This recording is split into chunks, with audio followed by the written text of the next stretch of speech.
Congress party की तरफ से Muslim personal law board, all India Muslim personal law board को यूसीसी यूनिफॉर्म सिविल कोड पर समर्थन मिल चुका है। यह दावा किया है जो मुस्लिम पर्सनल लॉ बोर्ड है उसके प्रवक्ता कासिम रसूल इलियास साहब ने।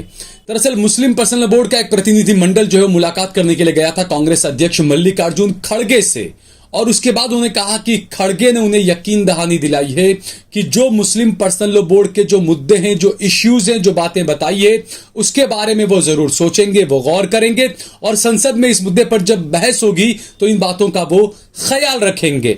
इसके अलावा शरद पवार, जो कि एनसीपी अभी तो कह नहीं सकते किसकी है क्या है, बहरहाल शरद पवार और उद्धव ठाकरे ये दोनों ही वो हैं कि जिनकी अपनी खुद की पार्टी का भी कोई ठिकाना नहीं है।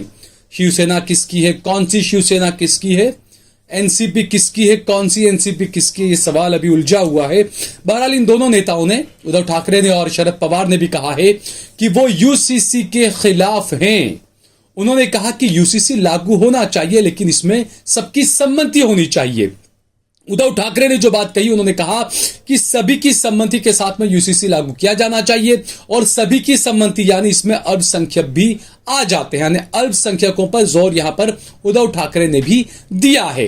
तो यह कहा जाए कि दो शिवसेना हो चुकी है। जो एक अलग शिवसेना पहले थी, जो वो नफरत वाली और तमाम चीजें जो मेरे ख्याल से अब शिंदे के पास चली गई है, और ये उद्धव ठाकरे वाली जो शिवसेना है, क्या ये सेक्युलर शिवसेना है? क्योंकि यूसीसी पर इस तरीके से स्टैंड लेना ये अपने आप में बड़ी बात है। होगा जो भी, क्योंकि होता ये भी हमने देखा 3 तलाक का कानून आया, दूसरे कई कानून आए, तो ये एनसीपी वगैरह शिवसेना है, मायावती है, अखिलेश यादव हैं, इन लोगों ने संसद से वॉकआउट कर लिया था।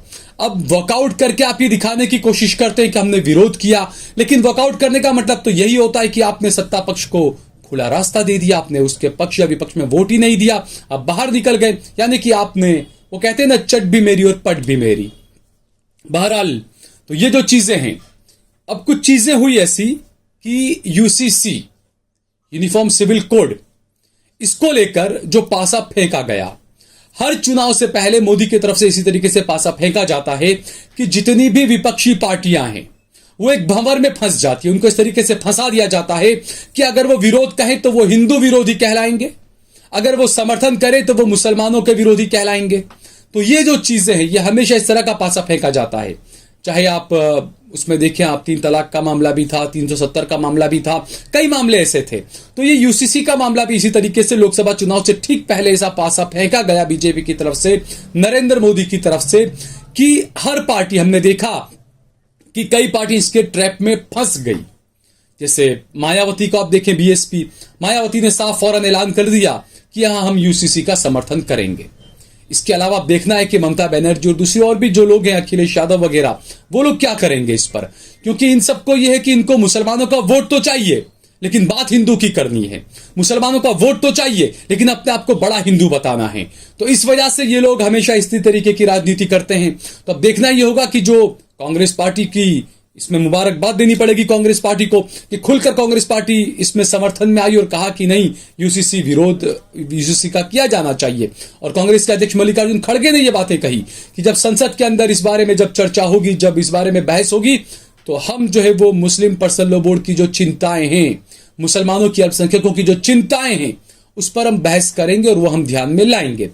उसके साथ ही अब जो कासिम रसूल इलियास और जो दूसरा जो पूरा मुस्लिम पर्सनल लॉ बोर्ड का एक प्रतिनिधि मंडल जो था जिसने मल्लिकार्जुन खड़गे से मुलाकात की, उस प्रतिनिधि मंडल का यह दावा जो है, उन्होंने कहा कि शरद पवार ने और उद्धव ठाकरे ने भी हमें समर्थन दिया है, वो भी इस बारे में गौर करेंगे। दूसरा, मुस्लिम पर्सनल लॉ बोर्ड के इस प्रतिनिधि मंडल ने कहा है कि उन्होंने अब प्रधानमंत्री नरेंद्र मोदी से भी मिलने के लिए वक्त मांगा है, वो नरेंद्र मोदी से भी मिलकर बातचीत करेंगे, क्योंकि जफर सरेशवाला साहब ने कहा था कि नरेंद्र मोदी जो हैं वो एक दूसरे किसी मुसलमान से ज्यादा कुरान जानते, कोई एक आलिम से ज्यादा कुरान जानते, शायद इसी तरह की कुछ बात उन्होंने कही थी। तो अब देखना ही होगा कि मुस्लिम पर्सनल लॉ बोर्ड का जो प्रतिनिधि मंडल जाएगा, प्रधानमंत्री से बात करेगा। पहली बात, प्रधानमंत्री क्या वक्त देंगे या नहीं देंगे, क्योंकि ये 2024 का उनका चुनावी वो रामबाण तीर है इनका, कि जिसे बिल्कुल वो कहते हैं ना, नाभि में मारना है, जिससे सारे चीजें वो हो जाए। तो ऐसे में अब पीछे हटेंगे नरेंद्र मोदी या बीजेपी, मुझे तो इसके आसार कम ही लगते हैं। बहरहाल जो ऐसे मुस्लिम तंजीमें हैं, जो मुस्लिम दानिश्वरान हैं, जो मुस्लिम नेता हैं, अल्पसंख्यकों की परवाह करने वाले दूसरे भी जो लोग हैं, मैं उनसे यह कहना चाहूंगा कि जो राजनीतिक पार्टियां जो होती है उनके भरोसे में आप न रहें। हर पार्टी ऐसी नहीं होती, वो बात भी ठीक है, लेकिन ज्यादातर ऐसे ही होते हैं। तो अब नरेंद्र मोदी से मिलने के बाद क्या चीजें होगी, क्या चीजें सामने आएगी, या मुलाकात का वक्त मिलेगा नहीं मिलेगा, वो एक अलग बात है। लेकिन फिलहाल ये तय है कि जो यूसीसी के अंदर जो चीजें हैं, एबीपी न्यूज ने या किसी न्यूज का कुछ मैं एक पढ़ रहा था, मैसेज कहीं से आया था, एबीपी के नाम से था शायद वो, तो उसमें कई दावे किए गए थे। उसमें ये साफ उसमें दिखाया गया था कि जो यूनिफॉर्म सिविल कोड है उसको लेकर कपिल सिब्बल ने और दूसरे कई नेताओं ने जो सवाल उठाए थे, आदिवासियों को लेकर, हिंदुओं को लेकर भी ओवैसी साहब ने भी सवाल उठाए थे कुछ चीजों को लेकर, तो ये कुछ खबरें आ रही है कि यूनिफॉर्म सिविल कोड में हिंदुओं को, आदिवासियों को, दलितों को राहत दी जाएगी। यानी मुसलमानों का जो कहना है, मुसलमानों का जो डर है, जो मुसलमान ये कहते हैं कि जानबूझकर सिर्फ मुसलमानों को परेशान करने के लिए कानून बनाए जाते हैं, वो तकरीबन इस मैसेज से तो ऐसा ही लग रहा है कि मुसलमानों को परेशान करने के लिए कानून लाया जा रहा है।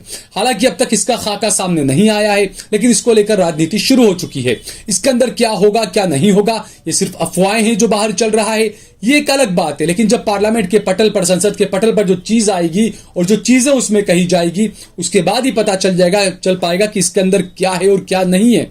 और जिन पार्टियों ने भी जल्दबाजी में स्टैंड ले लिया कि हम यूसीसी का समर्थन करेंगे, क्या उन्होंने खुद अपनी राजनीतिक कब्र खोद दी है, यह भी एक बड़ा सवाल है। क्योंकि मैंने पहले ही कहा कि इस तरीके से पासे फेंके जाते हैं मोदी की तरफ से कि अगर आप विरोध करेंगे तो भी फंसेंगे, अगर आप समर्थन करेंगे तो भी फंसेंगे। फायदा इसमें सिर्फ और सिर्फ मोदी एंड टीम को रहता है। लाए तो भी फायदा, न लाए तो भी फायदा। लाए तो ये फायदा कि हिंदू खुश होता है कि देखिए अब्दुल के स्क्रू टाइट हो रहे हैं, लेकिन वो हिंदू ये भूल जाता है कि आप जिस अब्दुल के स्क्रू टाइट करने की बात करते हैं, वो अब्दुल हर जगह के स्क्रू टाइट कर करके अपने रोज के 1000 रुपए कमाकर घर पर ले आता है। आपका बेटा क्या कर रहा है? आपका बेटा जय श्री राम के नारे लगा रहा है। आपका बेरोजगार बेटा इधर उधर के धक्के खा रहा है। आपका बेटा जब सड़क पर उतरता है, मैं हिंदू भाइयों की बात कर रहा हूं, आपका बेटा जब सड़क पर उतरता है नौकरी के लिए, तो आपकी चहीती पार्टी की, सरकार की पुलिस डंडे बरसाती है। तो यह है असली, आप देखिए, न्यू इंडिया, नया इंडिया। अब्दुल के स्क्रू को टाइट करने में आप ये भूल गए कि 2014 में जो गैस का सिलेंडर आपको 450 रुपए में मिलता था, अब्दुल के स्क्रू टाइट करते करते वो सिलेंडर आपको 1000 रुपए में मिलने लग गया। अब्दुल के स्क्रू टाइट करने से पहले जो पेट्रोल आपको 60-70 रुपए में मिला करता था, अब्दुल के स्क्रू टाइट करते करते वो पेट्रोल आपको 100 रुपए से ज्यादा मिलने लगा।